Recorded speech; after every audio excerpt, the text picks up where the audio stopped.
Hello everyone. So today we'll be looking into Excel automation. Now this won't be a course for the complete Excel VBA.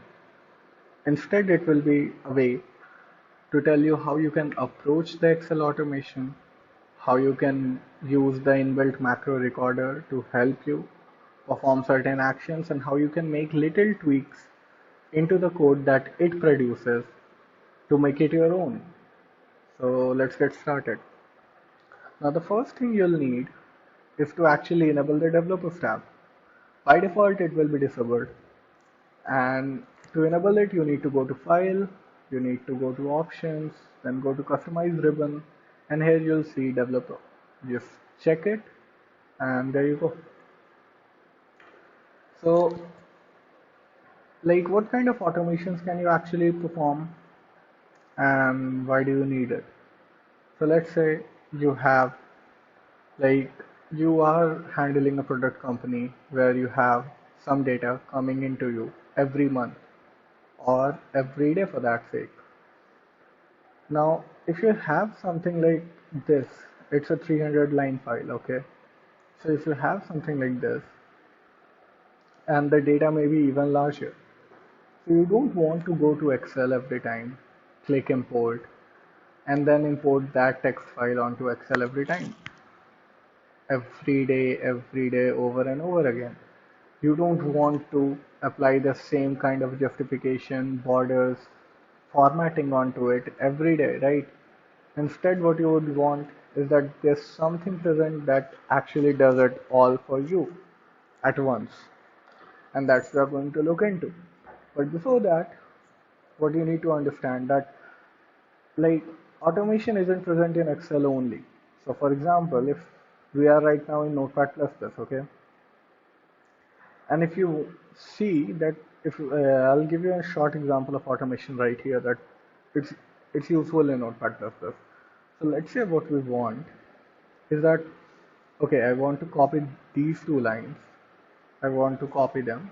I want to press enter twice and then I want to paste it. Simple enough. But I want to repeat this for 1,000 times. Now, you can't actually do this manually. That's understandable. So let's see how we can. Here over you can see there's a button called macro. Start recording. Do what you want. So I'll just select the two lines. I'll copy, press enter twice and paste and enter just for the sake. And what now I'll do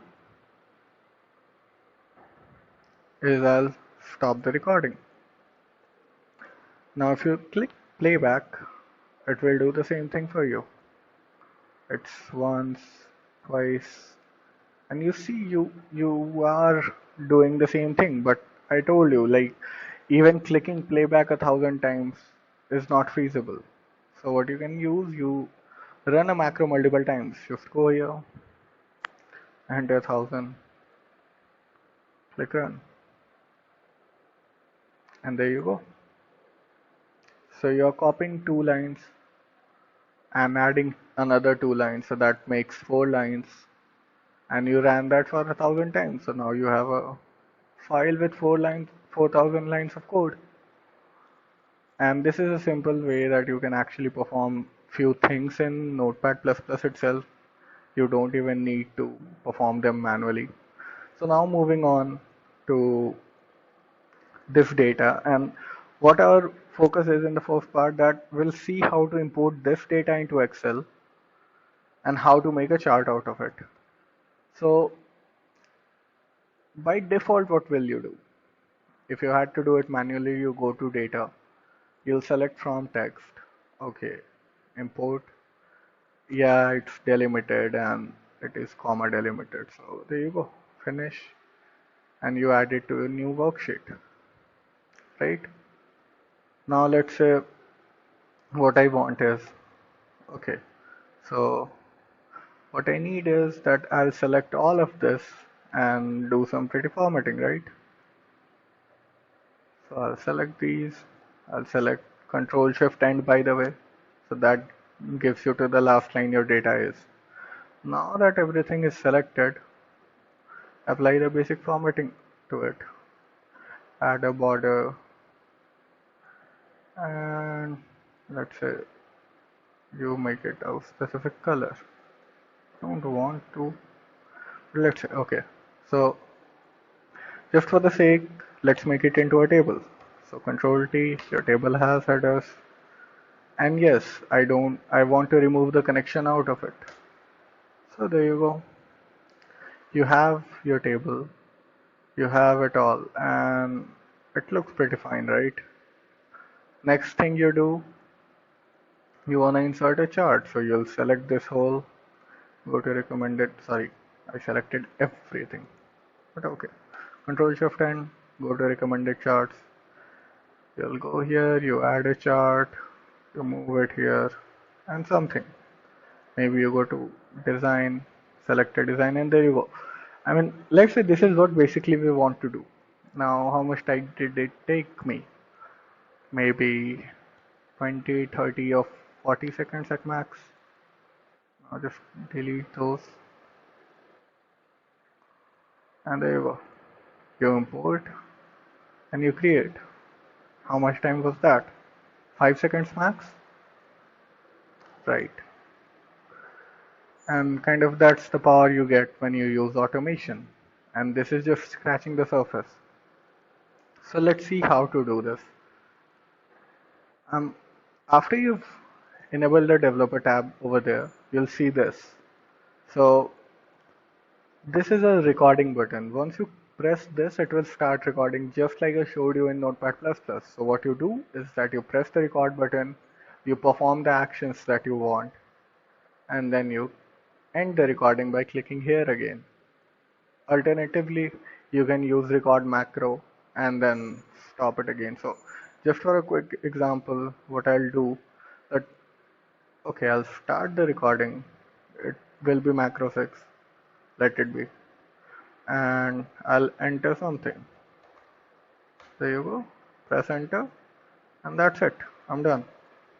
Now if I delete it and I'm somewhere in the file, I go to macros, I go to macro 6, I run it. What does it do?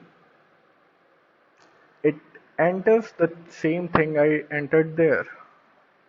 Okay, so even this kind of thing is useful if you want to enter it in multiple places. But now we'll see how to make these two functions, and you'll see why I'm not using import data file 1. So let's go. You start recording, you give it a name. So okay, import data file. You may give it a shortcut key if you want. We don't need to. You'll go to data, you'll go to from text, you will select your data file, delimited, comma, finish. Now I want it in a new worksheet, so I'll click OK. And then let's say perform things. So I'll make it into a table to start with, and then I'll just add a basic formatting, and that's it. Now you'll see if I try to run that macro, it won't. This was it, right? Import df, and we have an error.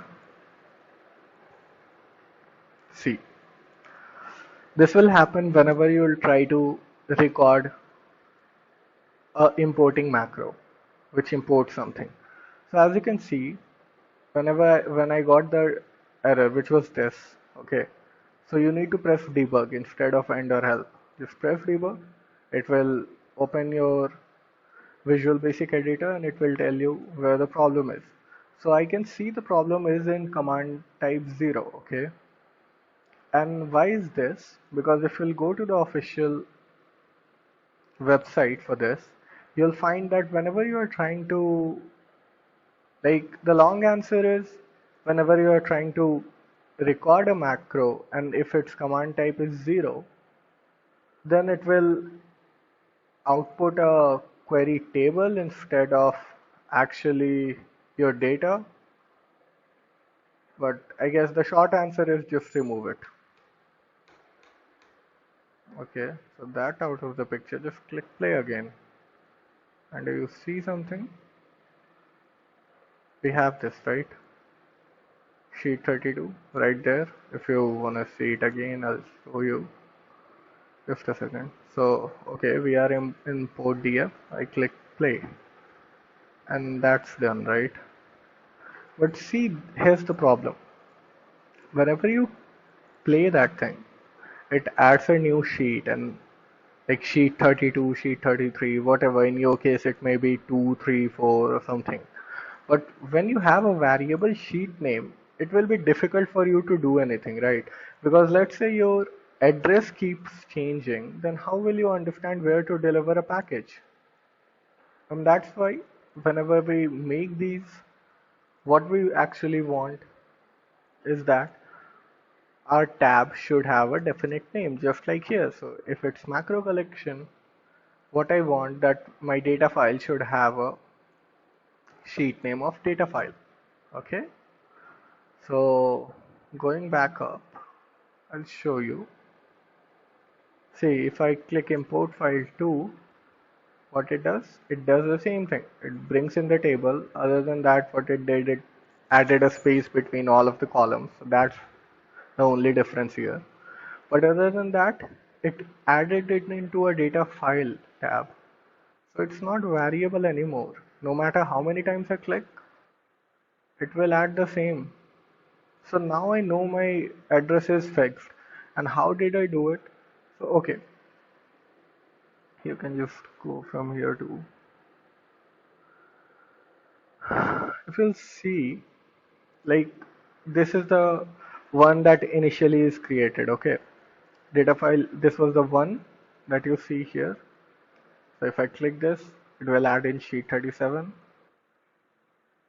But if I click the two, both do the same thing, but it will add in a data file one. So to achieve this, what you want is you want to ask yourself, what do you want the code to do? I mean, see, for right now, a single click of a button and some of the things that you already do on Excel generated this big of a code. But you don't need to understand every bit of it. Just see where the variables are and you'll understand what to change. So if you'll see in this one, the first one that adds a different sheet name every time, you'll see that what it's doing is active workbook. So an Excel document is called a workbook. So the active workbook means the one which is open right now. Because as you can see, I have other Excels open right here, but they are not the active workbook. This is because it's open right now. So what I want is that the active workbook dot worksheets dot add. So it is adding a worksheet. It's pretty much understandable. You just have to use a bit of common sense because it's in plain English almost. But we do not want that because here you can see after the add, it isn't showing anywhere what the name it will assume. So now we know that's why it is adding incrementally, the way Excel does it. But we do not want that. And that's why what we do is we use a function of our own. I mean, not of our defined function, but you can find it online. And that's what you need to do. You don't need to learn VBA just to do simple tasks like this. Just record a macro, change a bit here and there, and there you go. It works for you now. So just search online, like, how can I add sheets into this? You don't need to learn this. Thank you.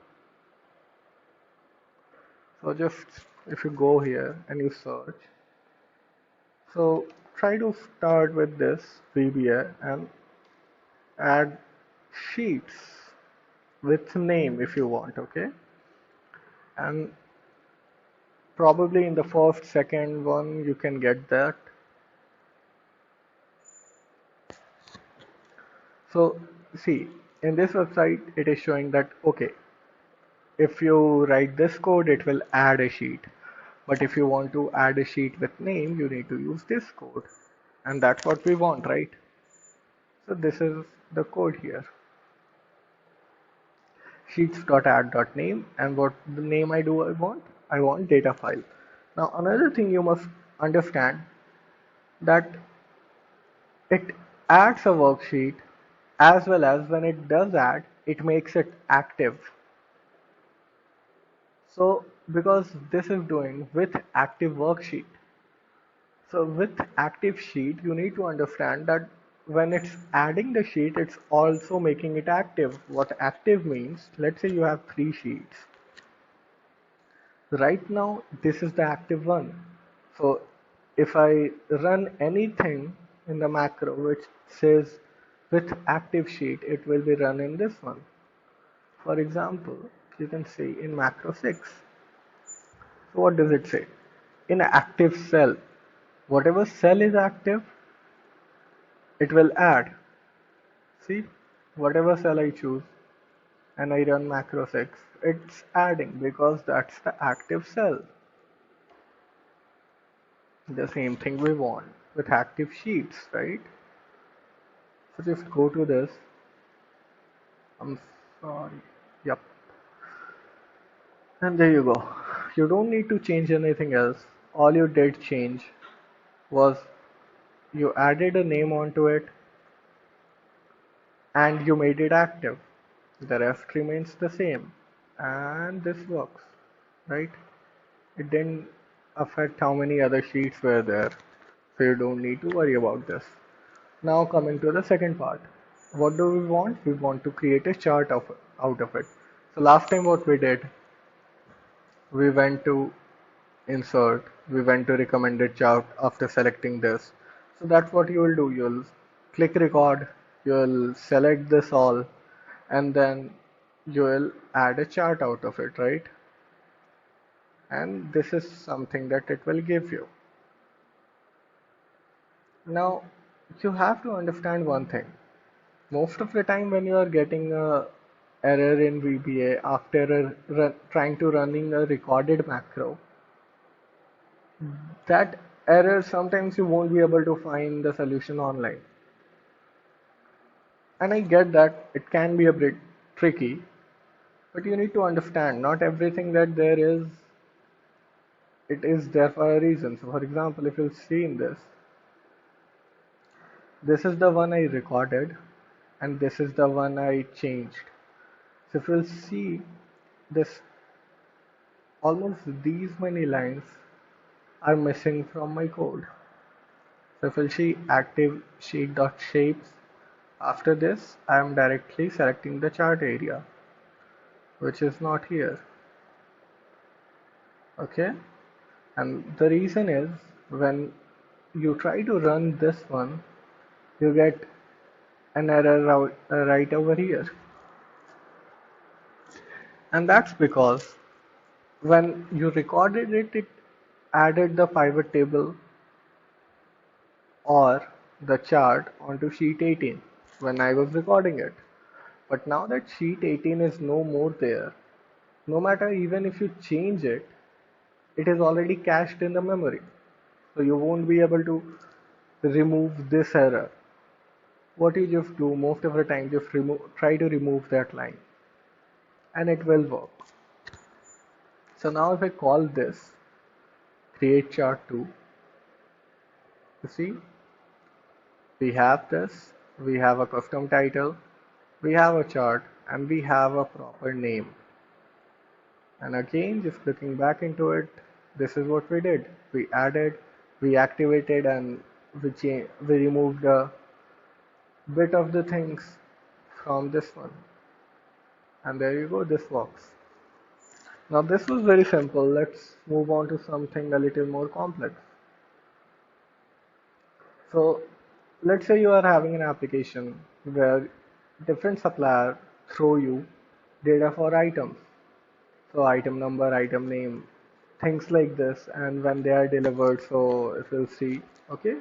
So this is currently clocked till 28th of July. Now maintaining a sheet like this will take effort, right? And if you understand, think about it. If you understand, if it's going from 1st of July to 28th of July, obviously it would have been incremented every day. And do you think you'll have to go and just increment it one by one? And right now you only have four suppliers. What if you have 100 or 400? So will you go in each sheet and do this? You won't. You won't be able to. And that's manual labor. Why do it? So the things you need to understand is right now you won't be able to just record a macro for this. Because whenever you record a macro, it hard code a lot of things. So if you see here, um, okay, so here we go. If you'll see here, this when we were creating the table for this, so when we were making this whole data into a table, it hard coded the values. So from A1 to K299, it hard coded it. And no matter what you do, you can't make it dynamic. So if your data increases or decreases, this thing won't work. Just to show you, wait. So now that's gone. Let's say I'm taking this, going at the end, adding. So now we have 375 lines. And if I click this, see what happens.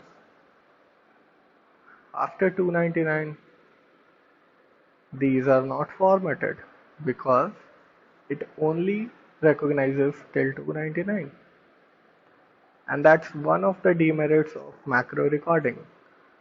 But now here comes actual writing for yourself.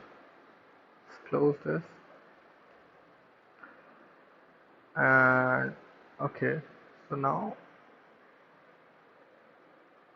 we don't want examples. Macro driver. Okay, so let's tackle one of the things. So now you'll see what I'll do is that today is 1st of August and I'll try to extend the dates in all of my sheets till today's. So I'll go to developer macro. What I want is I have a sheet called macro driver which has a function or a procedure called extend dates, and I run this.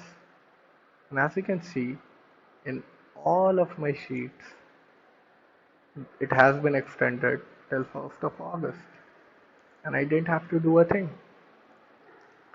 In the same way, what I want is that I need to copy all of this data into the main sheet.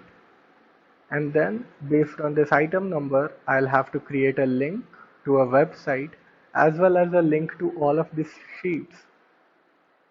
Okay. So just go to macro and run this. And here it is.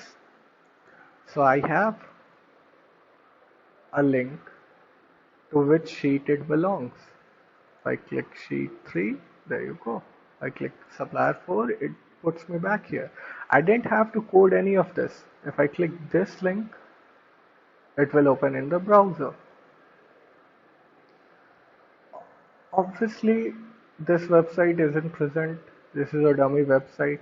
But as you can see, I took the last 7 digits of that item number and added it into a URL. So even these kind of things you can perform with Excel automation. Now what you need to understand is you don't need to write everything. Okay. I'll just close macro examples.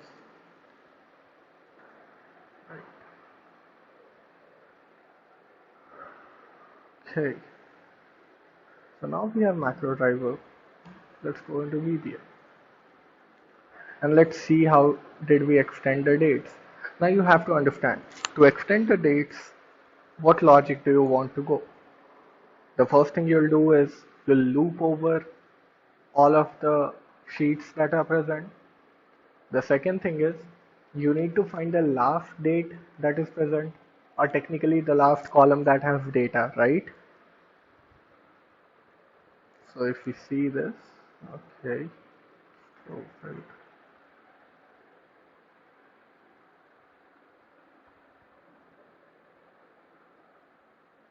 Okay.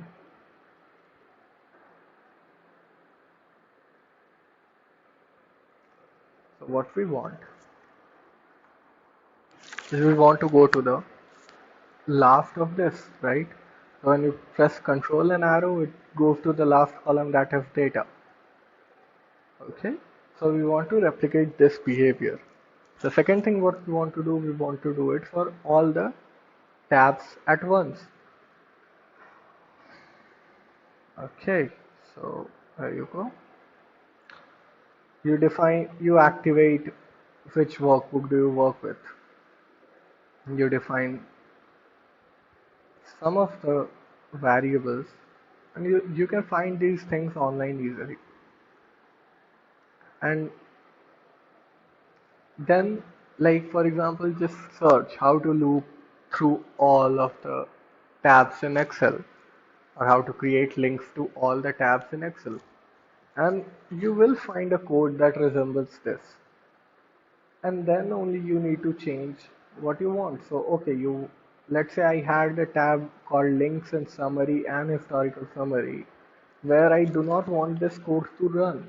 So just add it in a if and not equals, and then just go down, right? And okay, so since it's a for each, it's going through the worksheets, activating them, going to the last column. Obviously, you'll have to find, because there's a function to get the last column, and if you search for it, you can find it. So, saying again, this isn't a course for VBA, but it's to give you direction of how you can actually proceed with it. So you just need to train your mind to perform a logic. Once you have the logic, you can get most of the things out of the internet, because syntax changes, logic remains the same, right? And then what I want is that, okay, see, here I'm doing a date difference of the current date minus the selection value. And if there's a difference, then okay, it will go on and keep on increasing it. In the same way, we have others too. So what you see, this code, it isn't like I didn't write all of it, but I didn't record all of it either. So if you'll see, all of this code is written, this code is written, but with this is the formatting one. So I know if I just record a formatting for one sheet, I can replicate that formatting for every time I want. I can reuse this code. Okay? So all you have to do is make sure that the code you record doesn't contain the sheet name. And if it does, you'll have to use something like this. So you'll have to put those sheet names onto a variable and use it again and again. So just make sure that you follow this and you'll be fine.